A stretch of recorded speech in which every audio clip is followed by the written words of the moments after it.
ಭಾರತ ಒಂದು ಪವಿತ್ರ ಭೂಮಿ. ಇಲ್ಲಿ ಪ್ರತಿದಿನವೂ ಹಬ್ಬವಿರುವಂತೆ ಭಾಸವಾಗುತ್ತದೆ. ಕಾರಣ ಏನಂದ್ರೆ ಇಲ್ಲಿ ಪ್ರತಿಯೊಂದು ಹಬ್ಬವು ಕೇವಲ ಆಚರಣೆಯಲ್ಲ, ಅದು ಒಂದು ತಾತ್ವಿಕ ಬೆಳಕು, ಸಂಸ್ಕೃತಿಯ ತೋಟ ಮತ್ತು ಆತ್ಮದ ಶುದ್ಧೀಕರಣ.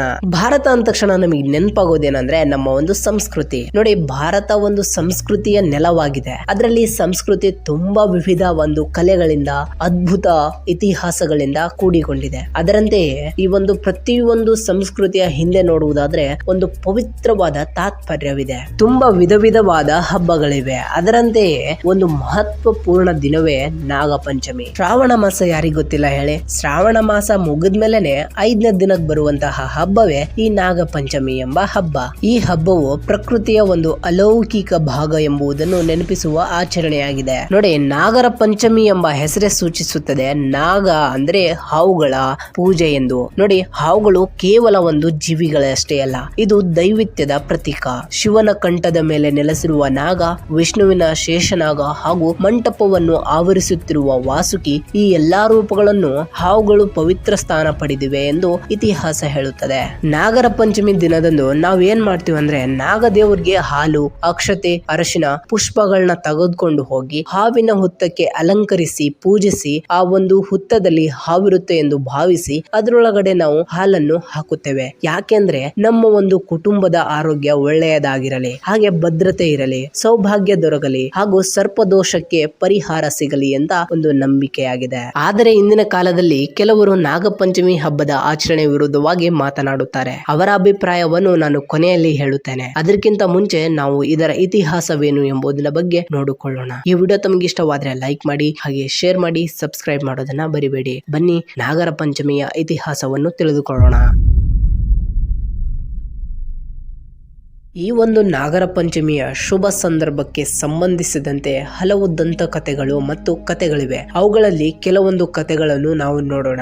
ಮಹಾಭಾರತದ ಮಹಾಕಾವ್ಯದಲ್ಲಿ ಉಲ್ಲೇಖಿಸಲಾದ ನಾಗಪಂಚಮಿಯ ದಂತೆ ಕಥೆಗಳ ಪ್ರಕಾರ ನೋಡಿ, ಕುರು ಎಂಬ ಒಂದು ವಂಶ ಇರುತ್ತೆ. ಆ ವಂಶಕ್ಕೆ ಒಬ್ಬ ರಾಜ, ಆ ರಾಜನ ಹೆಸರು ಜನಮೇಜಯ ಅಂತ. ಇವರ ತಂದೆಗೆ ಒಂದು ದಿನ ಒಂದು ಸರ್ಪ ಕಚ್ಚಿ ಸಾವಿಗೀಡಾಗ್ತಾರೆ. ಈ ವಿಷಯ ಜನಮೇಜಯನಿಗೆ ಗೊತ್ತಾಗುತ್ತೆ. ಒಬ್ಬ ರಾಜನಿಗೆ ಅದೆಷ್ಟೋ ಕೋಪವನ್ನು ಕಂಟ್ರೋಲ್ ಮಾಡ್ಕೊಂಡ್ರೆ ಅವನು ಒಳ್ಳೆಯ ರಾಜ. ಅದೇ ಆ ಒಂದು ಕೋಪವನ್ನು ಕಂಟ್ರೋಲ್ ಮಾಡ್ಕೊಳ್ಳಿಲ್ಲ ಅಂದ್ರೆ ದೊಡ್ಡ ರಾಕ್ಷಸನಾಗುತ್ತಾನೆ. ಅದರಂತೆಯೇ ಈ ಜನಮೇಜನು ದೊಡ್ಡ ರಾಕ್ಷಸ ಆಗುವುದಕ್ಕೆ ಹೊರಡ್ತಾನೆ. ಅಂದ್ರೆ ಈ ಪ್ರಪಂಚದಲ್ಲಿ ಎಷ್ಟೆಲ್ಲಾ ಸರ್ಪಗಳಿವೆ, ಅಂದ್ರೆ ಹಾವುಗಳಿವೆ, ಆ ಎಲ್ಲಾ ಹಾವುಗಳನ್ನು ಯಜ್ಞಕ್ಕೆ ವ್ಯವಸ್ಥೆ ಮಾಡಿದನು. ಅವನು ಅನೇಕ ಮಹಾನ್ ಋಷಿಗಳು, ವಿದ್ವಾಂಸರು ಮತ್ತು ಬ್ರಾಹ್ಮಣರನ್ನು ಕರೆತಂದು ಈ ಯಜ್ಞದಲ್ಲಿ ಅಗ್ನಿದೇವನನ್ನು ಆಹ್ವಾನಿಸಿದನು. ಯಜ್ಞ ಪ್ರಾರಂಭವಾದಾಗ ಬ್ರಾಹ್ಮಣರು, ಸಂತರು ಮತ್ತು ವಿದ್ವಾಂಸರು ಶಕ್ತಿಶಾಲಿಯ ಮಂತ್ರಗಳನ್ನು ಪಠಿಸಿದರು. ಅವರು ಪಠಿಸುವಂತಹ ಮಂತ್ರಗಳು ಎಷ್ಟು ಶಕ್ತಿಶಾಲಿಯಾಗಿರುತ್ತೆ ಅಂದ್ರೆ, ಆ ಒಂದು ಶಬ್ದವನ್ನು, ಆ ಒಂದು ಮಂತ್ರವನ್ನು ಕೇಳಿದ್ರೆ ಸಾಕು, ಈ ನೈಸರ್ಗದಲ್ಲಿ ಎಲ್ಲೆಡೆ ಇರ್ಲಿ ಆ ಹಾವುಗಳು ತಮ್ಮಷ್ಟಕ್ಕೆ ತಾವು ಬಂದು ಆ ಒಂದು ಯಜ್ಞದಲ್ಲಿ ಬೀಳುವಂತೆ ಆ ಮಂತ್ರಗಳ ಶಕ್ತಿ ಇರುತ್ತೆ.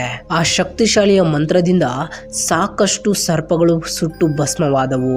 ಇಷ್ಟೆಲ್ಲ ಹಾವುಗಳು ಭಸ್ಮವಾದರೂ ಕೂಡ ಸಂತರು ಹೇಳುತ್ತಾರೆ, ನೋಡು ಜನಮೇಜ ರಾಜನವರೇ, ನಿಮ್ಮ ಒಂದು ತಂದೆಗೆ ಕಚ್ಚಿದಂತಹ ಒಂದು ಸರ್ಪ ಈ ಒಂದು ಯಜ್ಞದಲ್ಲಿ ಬಂದಿಲ್ಲ ಅಂತ. ಆಗ ಈ ಜನಮೇಜಯ ಇನ್ನ ಕೋಪಗೊಂಡು ಇನ್ನ ಮಂತ್ರವನ್ನು ಜೋರಾಗಿ ಹೇಳಿ ಅಂತ ಹೇಳುತ್ತಾರೆ. ಅವರ ತಂದೆಯನ್ನು ಕಚ್ಚಿದಂತಹ ಹಾವಿನ ಹೆಸರು ತಕ್ಷಕ ಅಂತ. ತಕ್ಷಕನಿಗೆ ಗೊತ್ತಾಗುತ್ತೆ, ನಾನು ಕೂಡ ಅಲ್ಲಿ ಹೋದ್ರೆ ನಾನು ಭಸ್ಮನಾಗುತ್ತೇನೆ ಎಂದು ಇಂದ್ರಲೋಕದ ಪಾತಾಳಕ್ಕೆ ಹೋಗುತ್ತಾನೆ. ಅಲ್ಲಿ ಹೋಗಿ ಇಂದ್ರನ ಒಂದು ಹಾಸಿಗೆಯಲ್ಲಿ ಸುತ್ತುಕೊಂಡು ಇರುತ್ತಾನೆ. ಇದನ್ನು ತಿಳಿದ ಜನಮೇಜನು ಋಷಿಗಳಿಗೆ ಮತ್ತು ಸಂತರಿಗೆ ತಕ್ಷಕನನ್ನು ಹೊರತರಲು ತಮ್ಮ ಮಂತ್ರಗಳನ್ನು ತೀವ್ರತೆಯನ್ನು ಹೆಚ್ಚಿಸಿ ಎಂದು ಜನಮೇಜ ಹೇಳುತ್ತಾನೆ. ಅದರಂತೆಯೇ ಋಷಿಗಳು ಪಠಿಸುತ್ತಿದ್ದಂತೆ, ಮಂತ್ರಗಳನ್ನು ಕೇಳಿಸುತ್ತಿದ್ದಂತೆ ಆ ತಕ್ಷಕನು ತಾನು ಸುತ್ತಿದಂತಹ ಹಾಸಿಗೆಯ ಜೊತೆಗೆ ಇಂದ್ರನನ್ನು ಎಳೆದುಕೊಂಡು ಆ ಯಜ್ಞದ ಹತ್ರ ಬರುತ್ತಾನೆ. ಇದನ್ನು ನೋಡಿ ಎಲ್ಲಾ ದೇವರುಗಳು ಚಿಂತಿತರಾಗಿ ಯಜ್ಞನನ್ನು ನಿಲ್ಲಿಸಲು ಮಾನ್ಸಾದೇವಿಯ ಬಳಿಗೆ ಓಡಿ ಹೋದರು. ಅವರ ಮನವಿಯನ್ನು ಕೇಳಿದ ನಂತರ ದೇವಿಯು ಅಸ್ತಿಕ ಎಂಬ ತನ್ನ ಮಗನನ್ನು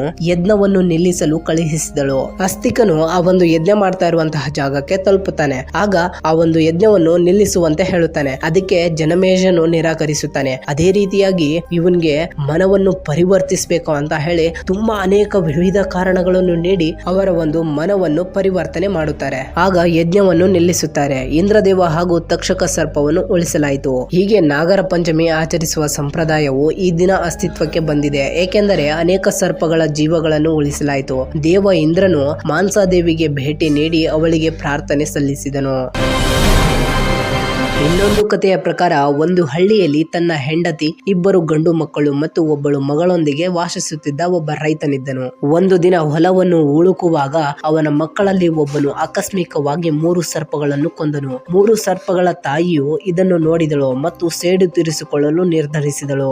ಅದೇ ರಾತ್ರಿ 3 ಸರ್ಪಗಳ ತಾಯಿಯು ರೈತನ ಮನೆಗೆ ಪ್ರವೇಶಿಸಿ ರೈತನನ್ನು, ಅವನ ಹೆಂಡತಿಯನ್ನು ಮತ್ತು 2 ಮಕ್ಕಳನ್ನು ಕಚ್ಚಿತು. ಅವರೆಲ್ಲರೂ ಸತ್ತರು. ಮರುದಿನ ರೈತನ ಏಕೈಕ ಮಗಳು ತನ್ನ ಹೆತ್ತವರು ಮತ್ತು ಸಹೋದರರ ಸತ್ತಿರುವುದನ್ನು ನೋಡಿ ಆಘಾತಗೊಳಗಾದಳು. ಅವಳು ಅವರ ಸಾವಿಗೆ ಕಾರಣವನ್ನು ತಿಳಿದುಕೊಂಡು ಮತ್ತು ಮಹಾ ದುಃಖದಿಂದ ಸರ್ಪತಾಯಿಗೆ ಹಾಲು ಅರ್ಪಿಸಿ ತನ್ನ ಕುಟುಂಬವನ್ನು ಕ್ಷಮಿಸುವಂತೆ ಮತ್ತು ಅವರ ಕ್ಷಮೆಯನ್ನು ಸ್ವೀಕರಿಸುವಂತೆ ಕೇಳಿಕೊಂಡಳು. ಆ ಹುಡುಗಿ ನಿಜವಾದ ಹೃದಯದಿಂದ ಅತ್ತಳು ಮತ್ತು ತನ್ನ ಹೆತ್ತವರನ್ನು ಮತ್ತು ಸಹೋದರರನ್ನು ಜೀವಂತವಾಗಿ ಹಿಂದಿರುಗಿಸುವಂತೆ ಸರ್ಪಕ್ಕೆ ಬೇಡಿಕೊಂಡಳು. ಆ ಹುಡುಗಿಯ ಶುದ್ಧ ಭಕ್ತಿಯಿಂದ ಸರ್ಪಗಳ ತಾಯಿ ಸಂತುಷ್ಟಳಾದಳು. ಸರ್ಪವು ಕ್ಷಮೆಯನ್ನು ಸ್ವೀಕರಿಸಿ ಅವರನ್ನು ಕ್ಷಮಿಸಿತು ಮತ್ತು ಅವಳ ಹೆತ್ತವರನ್ನು ಜೀವಂತವಾಗಿ ಹಿಂದಿರುಗಿಸಿತು. ಹುಡುಗಿ ಉಪವಾಸವನ್ನು ಆಚರಿಸಿದಳು ಮತ್ತು ನಾಗದೇವರಿಗೆ ಪ್ರಾರ್ಥನೆ ಸಲ್ಲಿಸಿದಳು. ಈ ಎಲ್ಲಾ ಕಥೆಗಳ ಮೂಲಕ ನಾವು ಕಾಣಬಹುದು ನಾಗಪಂಚಮಿಯ ಧರ್ಮ, ಭಕ್ತಿ, ಕ್ಷಮೆ ಮತ್ತು ಕೃಪೆಯ ಸಂಕೇತವಾಗಿದೆ. ಇದು ನಮ್ಮ ಸಂಸ್ಕೃತಿಯ ಸಂಭ್ರಮದ ಪ್ರತೀಕವೂ ಹೌದು.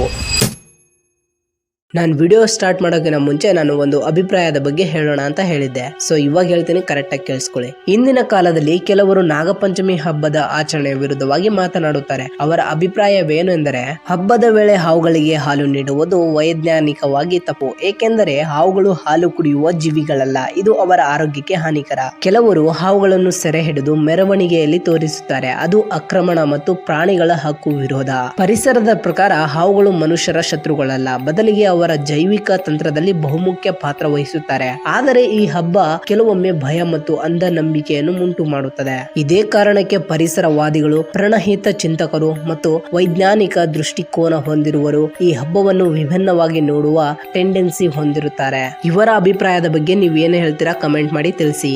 ನಮ್ಮ ಸಂಸ್ಕೃತಿಯಲ್ಲಿ ಪ್ರತಿಯೊಂದು ಹಬ್ಬವು ಒಂದು ಜೀವನದ ಪಾಠ, ಒಂದು ಭಾವನೆ ಮತ್ತು ಒಂದು ಜವಾಬ್ದಾರಿಯನ್ನು ಕಲಿಸುತ್ತದೆ. ನಾಗಪಂಚಮಿಯು ಕೂಡ ಅಂತಹದ್ದೇ ವಿಶಿಷ್ಟವಾದ ಹಬ್ಬ. ಹಾವುಗಳನ್ನು ಪೂಜಿಸುವ ಈ ಹಬ್ಬ ನಂಬಿಕೆ ಮತ್ತು ಪರಿಸರ ಸಂರಕ್ಷಣೆಯ ನಡುವೆ ಸೇತುವೆಯಾಗಿದೆ. ಈ ಆಚರಣೆ ಹಾವುಗಳ ರಕ್ಷಣೆಯ ಸಂಕೇತವಾಗಿದೆ. ಆದರೆ ನಾವು ಈ ಹಬ್ಬವನ್ನು ಆಚರಿಸುವಾಗ ಕೆಲವು ಮಹತ್ವದ ವಿಚಾರಗಳನ್ನು ನೆನಪಿಟ್ಟುಕೊಳ್ಳಬೇಕು. ನಾವು ದೇವರನ್ನು ಪೂಜಿಸುತ್ತೇವೆ, ನಾವು ಹಬ್ಬಗಳನ್ನು ಆಚರಿಸುತ್ತೇವೆ, ಆದರೆ ಅದರ ಹಿಂದಿರುವ ಅರ್ಥವನ್ನು ಅರಿತಾಗ ಮಾತ್ರ ಅದು ಸಾರ್ಥಕವಾಗುತ್ತದೆ. ನೋಡಿ, ಈ ನಾಗಪಂಚಮಿ ಹಬ್ಬ ಅನ್ನುವುದು ಕೇವಲ ಹಾವುಗಳಿಗೆ ಹಾಲು ಹಾಕುವ ದಿನವಲ್ಲ. ಇದು ನಮ್ಮ ಜೀವನದ ಬಗ್ಗೆ ದಯೆಯ ಪಾಠವನ್ನು ತೋರಿಸುವ ಒಂದು ಕ್ಷಮೆಯ ಶಕ್ತಿ. ದೇವರನ್ನು ಪೂಜಿಸುವುದು ಮುಖ್ಯ, ಆದರೆ ದೇವರು ಸೃಷ್ಟಿಸುವ ಪ್ರತಿಯೊಂದು ಜೀವಿಗೂ ಕರುಣೆ ತೋರಿಸುವುದು ದೇವರ ನಿಜವಾದ ಆರಾಧನೆ. ಹಬ್ಬವನ್ನು ಸೆಲೆಬ್ರೇಟ್ ಮಾಡೋಣ, ಆದರೆ ಅರಿವಿನಿಂದ ಪೂಜಿಸೋಣ, ಆದರೆ ಪ್ರೀತಿ ಮತ್ತು ಪ್ರಾಣಿಗಳ ಹಕ್ಕುಗಳೊಂದಿಗೆ ಬದುಕೋಣ. ದೇವರಂತೂ ಅಲ್ಲದ ಜೀವಗಳಿಗೂ ಮಾನವೀಯತೆ ತೋರಿಸಿ. ಜೀವದಯೆ ಇಲ್ಲದ ಭಕ್ತಿ ಅಪೂರ್ಣ. ನಾಗಪಂಚಮಿ ಹಬ್ಬವು ಈ ಸಂದೇಶವನ್ನು ನಮ್ಮಲ್ಲೂ ಬೆರೆಯಾಗಿಸಲಿ. ಸೊ ಇಷ್ಟು ನಮ್ಮ ಒಂದು ವಿಡಿಯೋ ಆಗಿತ್ತು. ಸೊ ಇಷ್ಟವಾದ್ರೆ ಲೈಕ್ ಮಾಡಿ ಅಂಡ್ ಸಬ್ಸ್ಕ್ರೈಬ್ ಮಾಡೋದನ್ನ ಮರಿಬೇಡಿ.